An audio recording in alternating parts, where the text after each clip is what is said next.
आज मी बनवणार आहे हरभऱ्याच्या डाळीची आमटी।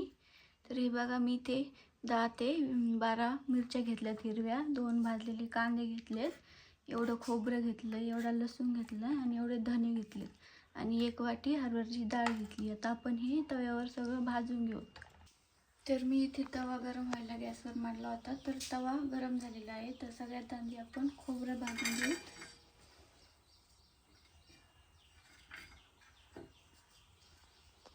तर मी खोबरं भाजून घेतले। आता आपण पाटामध्ये काढून घेऊ। त्यानंतर आपण कांदा भाजून घेऊ। तर हे बघा, मी भाजून सगळं मिक्स करून घेतलंय। आता आपण हे मिक्सरच्या भांड्यात टाकून बारीक करून घेऊ। तर मी बारीक करून घेतलेलं आहे हे बघा। आणि इकडे मी इकडे तेल टाकून घेतलंय। आता आपण त्या तेलामध्ये 1 चमचा मसाला घालू।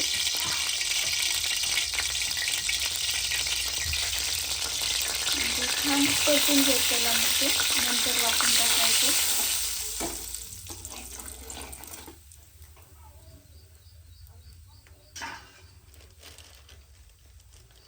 तर मसाला परतून घेतलाय। आता आपण वाटण घालू त्यामध्ये। मसाला, तेल आणि वाटण हे छान मिक्स करून घेऊ, थोडंसं परतून देऊ। त्यानंतर पाणी घालू आपण त्यामध्ये। तर मी वाटण छान परतून घेतलंय। आता आपण पाणी घालू। तर मी वाटण परतून घेतलंय छान। आता आपण पाणी घालू। तर मी मिक्सरच्या भांड्यामध्ये 2 ग्लास पाणी घेतलं होतं, तेवढं पाणी घातलं। आता आपण छान मिक्स करून घेऊ।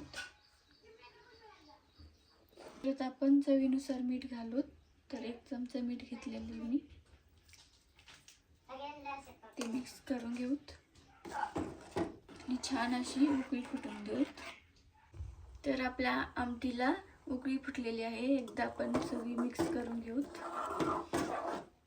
तर हे बघा, अशा प्रकारे आपली हरभऱ्याच्या डाळीची आमटी तयार झालेली आहे। व्हिडिओ जर आवडला असेल तर लाईक करा, शेअर करा आणि चॅनलला सबस्क्राईब करा।